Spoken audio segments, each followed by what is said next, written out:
Hey guys, let's see if we can get this to work out today. Check 1, check 2.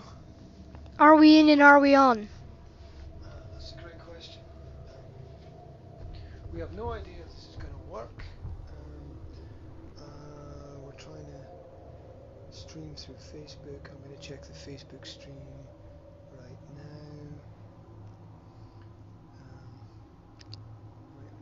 Maybe looks like something like Some of these trees look like guns. The only thing is that we don't know how to start them. There's a big thingy there which says pull trigger. Alright, I'm just going to leave this to you for a commentary about what's happening. Yeah, there's a big sign on the screen which says pull trigger to start. Okay, It's not even a sign. Dad's throwing Will into something that we have no idea what's going to happen, but I hope I almost get blown up by a nuke in explosive action. okay, it's supposed to be War Remains World War I trench experience, so in VR. So Trench experience? I thought this was a documentary. This is gonna be even cooler than I thought if it's a trench experience. I have no idea what to expect. We'll check it out. Okay, good luck, mate. I'll be Okay, let's start the thingy, Bobby. War remains. Which script button is that? That'd be this script button. That'd be this controller. That did not sound freaky at all, and I did not almost pee myself. Someday we're going to be able to preserve memories, save them in a way where they can be incorporated into the history books, and you can download them, and then walk a mile in the moccasins of the people of the past. But there are good memories, and then there are bad memories. And there's something fascinating, isn't there, about the most extreme memories of human history? If you could actually download a flashback of, say, the Western Front of the First World War, it might be the most intense thing you could ever experience. You would be present then for a war that was meant to end all wars, supposedly. You would instead be watching modern warfare begin. Why?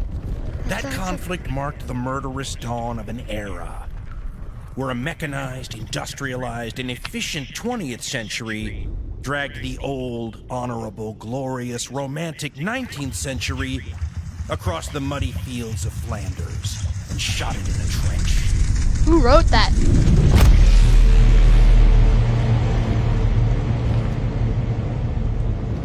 Okay, that is pretty darn freaky. Hello, Old West. When you're ready, if you're ready, for even a simulation of what actual people went through, follow in the footsteps of the soldier in front of you as he steps straight into the fire of the First World War. Oh God. Oh God.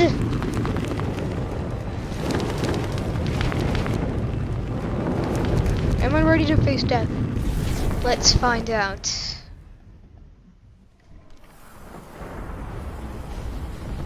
The world was thoroughly 19th century. At the beginning of this war, you have French soldiers marching off to battle with a sense of romance, expecting honor and glory. And when these 19th century Should not have troops looked down. wearing red pants and blue jackets with tails encounter 20th century machine guns and giant artillery pieces, the French are torn to shreds. Nobody had expected anything quite like this. How could they? Automobiles, for example, are new in the First World War. Submarines that can travel under the surface of the sea and attack shipping? That's right out of a Jules Verne book. And how about the H.G. Wells-like science fiction air machines that are filling the sky in numbers for really the first time ever? Flare! It's a flare. Or is it a bomb? Oh, This kind of mechanization and the growth of industry and assembly lines and factories will become the hallmarks of war in the 20th century. But this is really the first time you get to see them. The power of all this new weaponry and all the steel in the air make it suicidal for people to stay above ground. And that's how you get the growth of these trenches, stretching all the way, eventually, from the mountains to the sea across the entire Western Front. The terrain becomes hideous and gruesome, and the artillery barrages turn the landscape into a totally alien-looking environment, like the moon, only weirder. Some of the battles from this Nice war are legendary. Meat grinders like Verdun, or the Somme, a months-long battle where the British attackers on the very first day suffer 58,000 casualties. The Third Ypres, often called Passchendaele, took that horrific, Mordor-like, hellish landscape and flooded it with double the normal rainfall. Just when you thought a combat environment couldn't get any more nightmarish, I don't want to impossibly, Passchendaele does. Oh god. This is creepy. We're in the trenches. Oh boy. Mice, rats. Oh god. Get me out of here. I was right, those are guns. Those were guns over trees. I can't see what's going on.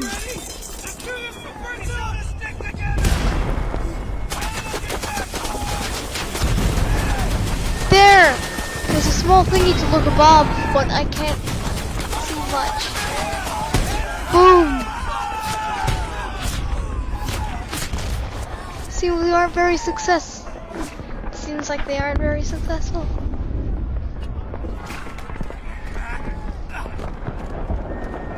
It's one of these thingies that you look through and see it from above. Oh, they smashed the glass. Where am I?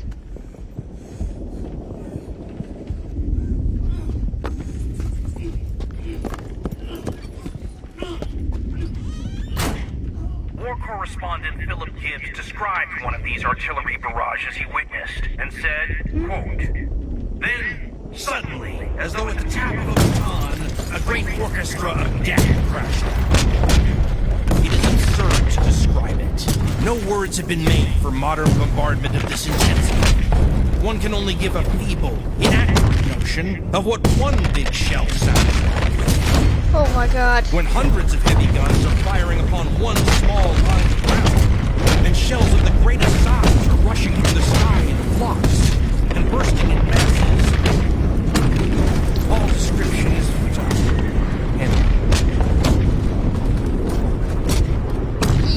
They call this sort of shelling drum funk, and that's because the ordnance is hitting so rapidly that it sounds like a drum roll, doesn't it? We're only going to be here for a few minutes. If I locked you in here for 24 hours, what do you think you'd be like when you came out? Imagine withstanding this sort of thing for weeks or even months, and you can't just take the VR headset off when you're afraid.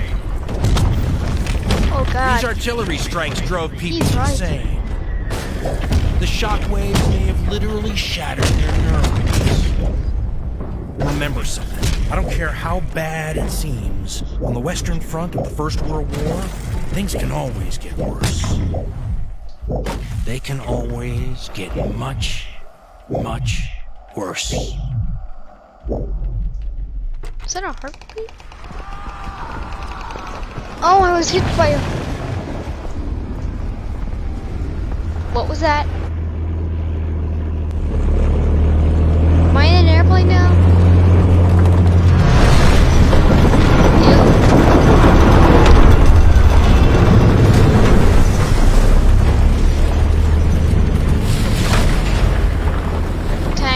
Tank.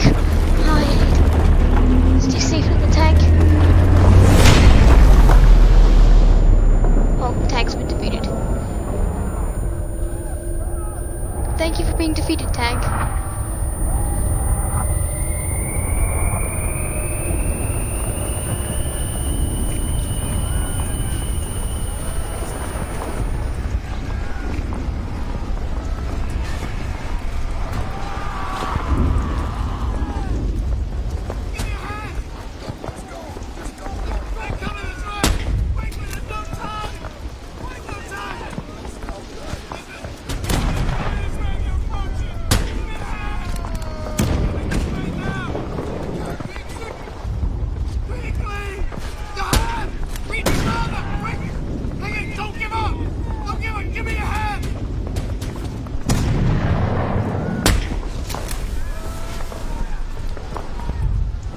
there's any way I could help these guys, I'd probably try, but I'm pretty much the sitting duck if I go out there. Oh, don't tell me it's a...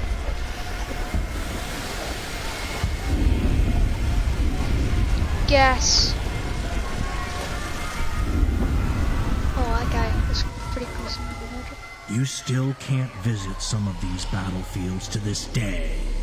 Even 100 years later, they're still polluted with things like arsenic and mercury and lead. And oh yeah, millions upon millions of unexploded shells.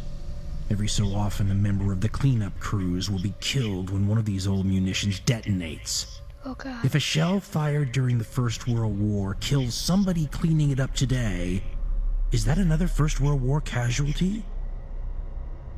In some very literal ways, this war remains present in our lives, and not just physically. The collective psychological scarring that comes from surviving something like this can affect entire societies far into the future. That is horrifyingly the people scary. who made it home from this war, including soon-to-be world leaders like Churchill and Hitler, experienced things that you just had the tiniest taste of, but they did it for real, and then somehow had to move on and make the modern world.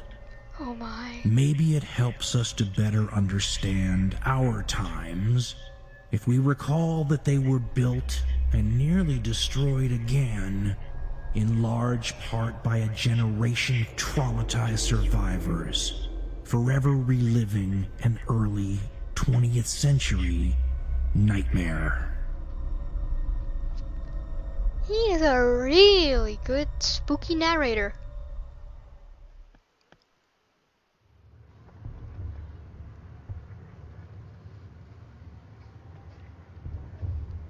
Oh, where am I?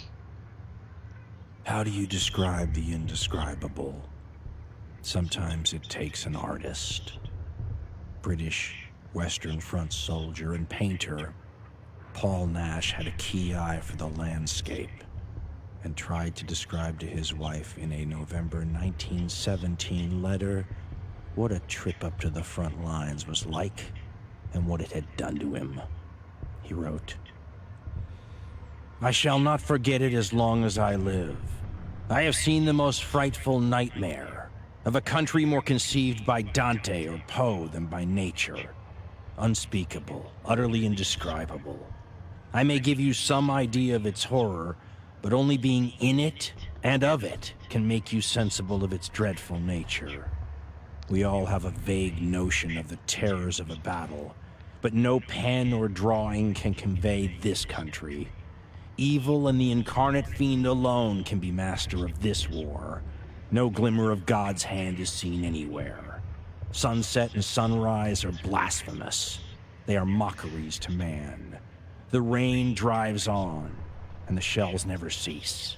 They alone plunge overhead, tearing away the rotting tree stumps, breaking the plank roads, striking down horses and mules, annihilating, maiming, maddening. They plunge into the grave that is this land. It is unspeakable, godless, hopeless. I am no longer an artist, interested and curious. I am a messenger who will bring back word from the men who are fighting to those who want this war to go on forever. Feeble, inarticulate will be my message, but it will have a bitter truth, and may it burn their lousy souls."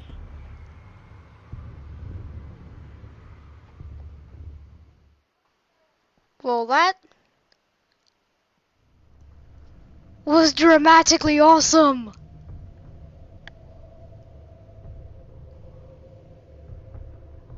That was so dramatically awesome.